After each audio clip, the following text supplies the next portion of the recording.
გურამიშვილის გამზირის მიმდებარედ ყოფილი ნევროლოგიის ინსტიტუტის შენობაში 300-მდე სოციალურად დაუცველი და დევნილი ოჯახი ცხოვრობს. ამ ოჯახების დიდი ნაწილისთვის მთავარი საარსებო წყარო სახელმწიფოსგან მიღებული სოციალური დახმარებაა. მე პირადად სოციალური მაგდა, 100 თუ ისე ვკმარობთ, ვცდილობთ შეძლების და გვარად. ანალოგიურად არის ხობიც. ბევრი რამ არის, ბავშვებს სჭირდებათ.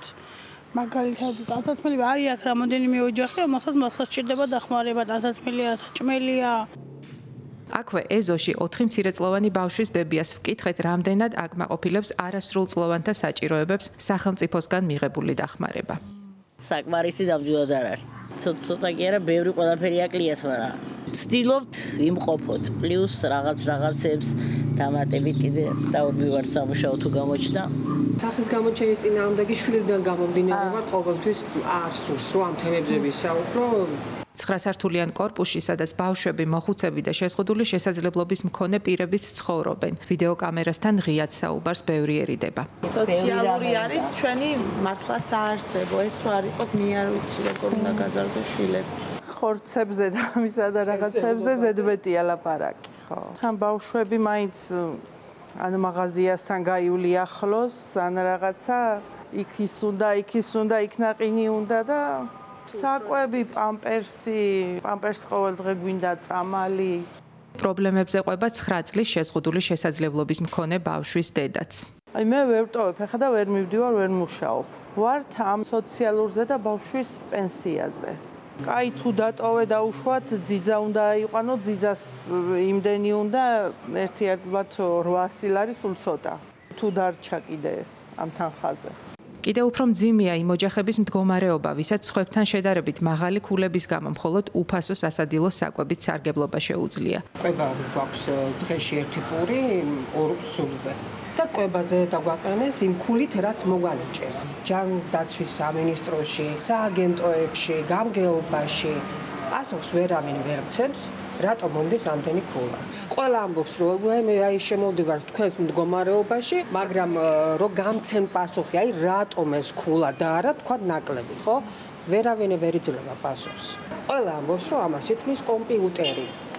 ბავშვთა კეთილდღეობა საქართველოში, ასე ჰქვია გაეროს ბავშვთა ფონდის მიერ სტატისტიკის ეროვნულ სამსახურთან ერთად ჩატარებულ კვლევას, რომელმაც ბავშვთა მატერიალური და სოციალური დანაკლისი ახალი ევროპული სტანდარტით 16 კრიტერიუმზე დაყრდნობით განსაზღვრა. როგორც ირკვევა, ბავშვების 38% მატერიალური და სოციალური დანაკლისის პირობებში, ხოლო 20%, ანუ ყოველი მეხუთე ბავშვი აბსოლუტურ სიღარიბეში ცხოვრობს. ბავშვების თითქმის 6%-ს არ მიუწვდება ხელი ბოსტნეულზე და ხილზე და 24%, ანუ თითქმის მე-4-ს არ მიუწვდება ხელი ცილოვან საკვებზე ყოველდღიურად, რაც ასევე მნიშვნელოვანია მათი ჰარმონიული განვითარებისთვის. ყოველი მეხუთე ბავშვი ჩვენ გვყავს აბსოლუტურ სიღარიბეში, ხოლო 5-დან 2 ბავშვი გვყავს მატერიალური და სოციალური დანაკლისის მქონე. დანაკლისი აღენიშნება სოფლად მცხოვრები ბავშვების თითქმის ნახევარს, 47.1%-ს, ხოლო ქალაქში ეს მაჩვენებელი ფიქსირდება 1/3-ზე ნაკლები ბავშვისთვის, 31.2%-ის შემთხვევაში, ნათქვამია კვლევაში. სოციალურ დახმარებაზე მყოფი ბავშვების რაოდენობის ზრდაზე ამახვილებს ყურადღებას ბოლო ანგარიშში სახალხო დამცველიც. სოციალურად დაუცველი ოჯახების მონაცემთა ერთიან ბაზაში რეგისტრირებული ბავშვების რაოდენობა წინა წელთან შედარებით 6.51%-ით გაიზარდა. გარდა ამისა, იმ ოჯახების რიცხვი, სადაც ერთი არასრულწლოვანი მაინც ირიცხება, 125,743-ს გაუტოლდა, ხოლო ბაზაში 2024 წლის განმავლობაში პირველად დარეგისტრირდა 34,758 18 წლამდე ასაკის ბავშვი. კითხულობთ ანგარიშში. ამავე დოკუმენტის თანახმად კიდევ ერთხელ დასტურდება, რომ ქვეყანაში მოქმედი მიზნობრივი სოციალური დაცვის ცენტრალური და მუნიციპალური პროგრამები სრულფასოვნად ვერ პასუხობს მძიმე სოციალურ-ეკონომიკურ მდგომარეობაში მყოფი ბავშვებისა და მათი ოჯახების საჭიროებებს, რაც საფრთხის ქვეშ აყენებს ბავშვების კეთილდღეობას, ჯანმრთელობას, განვითარებასა და სიცოცხლეს.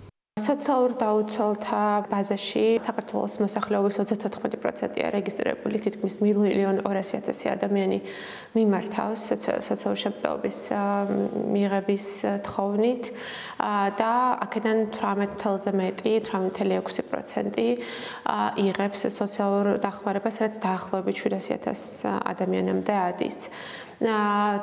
თუმცა თუ არასრულწლოვნების სურათს ვნახავთ, მაშინ ჩვენ ვხედავთ, რომ სიღარიბე არასრულწლოვნებში უფრო მაღალი ხარისხით არის გამოვლენილი, სოციალურ დაუცველთა ბაზაში 53%-ზე მეტია რეგისტრირებული არასრულწლოვნებისა და მათი 31%-ზე მეტი პროცენტი სოციალურ შემწეობას იღებს და როგორც სახელმწიფოებმაც აღნიშნა, წინა წელს ეს მაჩვენებელი კიდევ უფრო მეტად გაზრდილი იყო და ისტორიულ მაქსიმუმს მიუახლოვდა.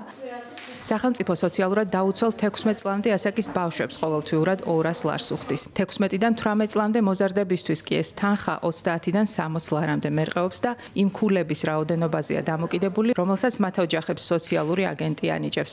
სოციალურად დაუცველთათვის არსებობს მუნიციპალური დახმარებაც, რაც კრიზისში მყოფი ოჯახებისთვის 100-დან 200 ლარამდე მერყეობს. თუმცა ამ დახმარებას ერთჯერადი ხასიათი აქვს და გრძელვადიანი მხარდაჭერისთვის არ გამოდგება. ბავშვის ახსნა არის ძვირი. ყველანაირ ოჯახს სჭირდება დახმარება იმისათვის. რა თქმა უნდა, მე არის მოდელები, როდესაც ცდილობენ აი ყველაზე მდიდრები გამოთიშონ სისტემიდან, ასეთიც არის. ჯობია გამოთიშო ყველაზე მდიდარი, ვიდრე ამოკენკო ღარიბები, რადგან ამ გამოკენკვის დროს შეიძლება დაუშვა შეცდომა და სისტემაში არ შემოიყვანო მართლაც ისეთი ბავშვები და ოჯახები, რომელსაც კრიტიკულად სჭირდებათ ეს ფულადი დახმარება.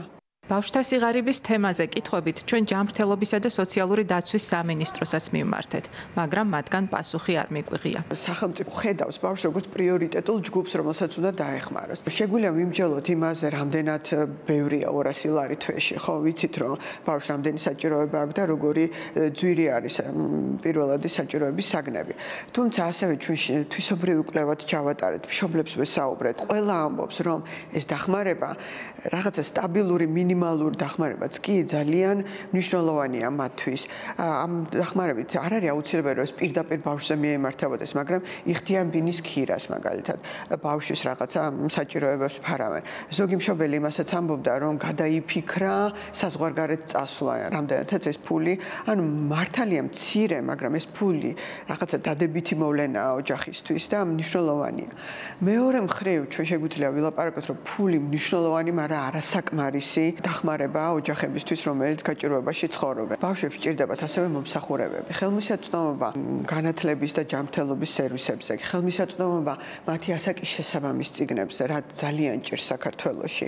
საკვები, რომელსაც ჩვენ ადრე ვისაუბრეთ, ხო, სათამაშოები, რომელიც ასევე ანვითარებს ბავშვს. მაგალითად არიან ოჯახები, რომელსაც უჭირთ სახლის გათბობა, რომელსაც არ აქვს ტრანსპორტის საშუალება, რომელსაც არ აქვს ინტერნეტი.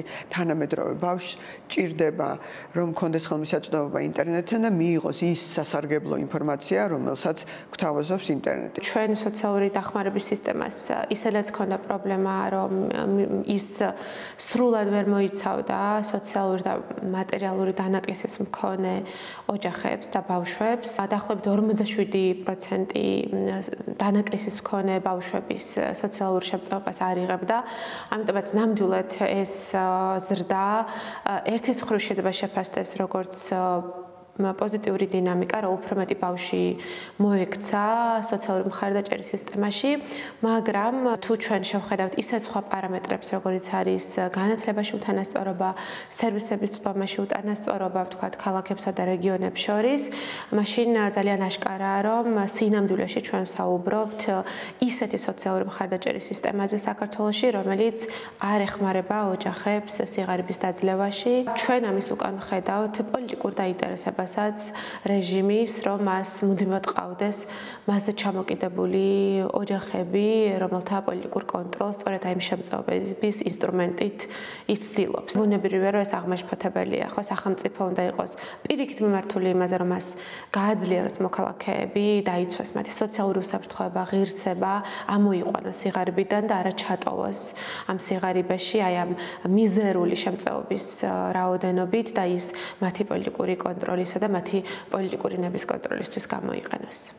სოციალური დახმარება, რომელიც სიღარიბეში მცხოვრები ბავშვებისთვის ბოლო წლების განმავლობაში 200 ლარამდე გაიზარდა, კვლავაც საარსებო მინიმუმზე დაბალია. ბოლო მონაცემებით სახელმწიფოს მიერ განსაზღვრულმა საარსებო მინიმუმმა 260 ლარს მიაღწია.